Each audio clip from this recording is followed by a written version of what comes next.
මචන් දනු මම සජාගේ report check කරා. ඒ වෙච්චර හොඳ නැහැ. සජා ඉන්නේ සෑහෙන අමාරු සිටුේෂන් එකක. මෙයාට දරා ගන්න බැරි කේන්තියක් එනවා. උඹ සජා එක්ක ගනුදෙනු කරද්දි කල්පනා වෙයි.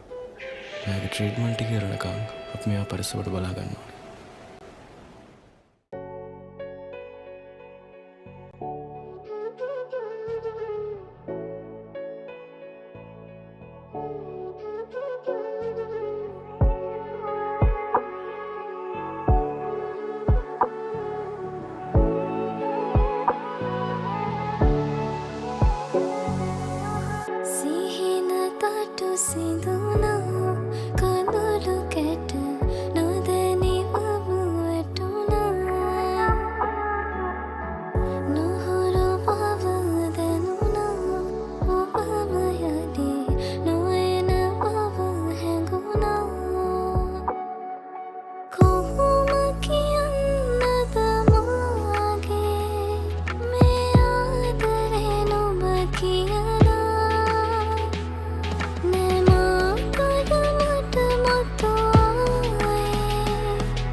මේ අපි දෙන්නගේ අන්තිම හමුවීම ඉන්න තිබ්බ මට තෝනි තරම් ළඟ දැවටීම නොලැබීම මේ අපි දෙන්නට කාලේ හරස්වීම සංසාරේ පතන් ආපු හැටි වෙන්නේ නොදැනීම ආදරණීය මතක රස පුළුස ජීවිතය අලු සියාකාරෝ රැක ගත්තොත් තමයි එන්නේ පැලෙන්දලු ආසයි පොළොවයි වගේ අපි දෙන්න රම්මෙක් වෙන්නර බැරිලු ගැලපුන්නේ අදහස් ගලවන්න බෑ කවදාවත් එච්චරලු රැණි දිවරන් නුඹේ රුව මනසේ පුරා ආලින්දේ වෙසන ආසයි නුඹේ ලයේ නුරා රෝස පෙති වන්නේ සියුම් හද නුඹේ මරා ගැලවෙනු බෑ පවෙන්න අයදියක් නුඹගෙන් සමා මනෝවන්න නැති ආදර නුඹ සංසාරේ වත්තන් ආව ගිනිබත් තුන්නු කතරක තන්නි වෙලා සසරම දෙන්නාම ක්‍රිෂ්ණා මන් නුඹ රාදා වැනි හැබැයි නෑ බම් වෘන්දාව කොච්චර දුක්ඛ ඇතිද මලක් වෙන හිතක් බින්දාම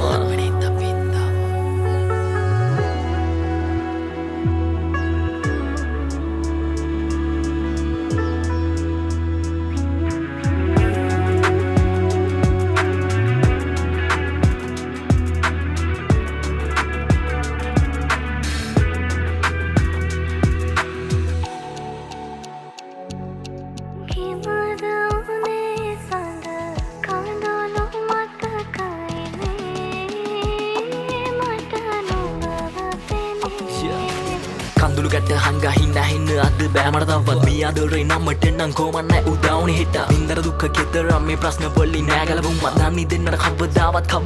නෑ එකතුවා පළක් නැගිලි හුන්නු මලක් තිබ්බට නටුවකින් වගේ පළක් නැගිලි හුන්නු සමනල තට්ටුවකින් ලස්සන වුණා රෝස මල්ලේ තර කටුවකින් ඉස්සර වගේ ආයෙත් ඉන්න බෑ අපිට අපි ළඟින් විඳින්න ආස කළා දකින්න ආස කළා ගෙවුන්න කාලේ පව නොදැනී යවි ගලා හිතෙන්නේ කාලේ පුරා එදත් මං ආස කළා මගේම බාරි වෙලා ඔයම ඕනි කළා අමතක වෙයි ඔය රුවනම් එය මුසාවකි නිමල මේ හිත හුද්ද කලාවක මුලා වුණේ එකතකින් තනි වීමත් එක කලාවකි සම වෙන්න වුණා නම් වැරදි මගේ නුරවනේ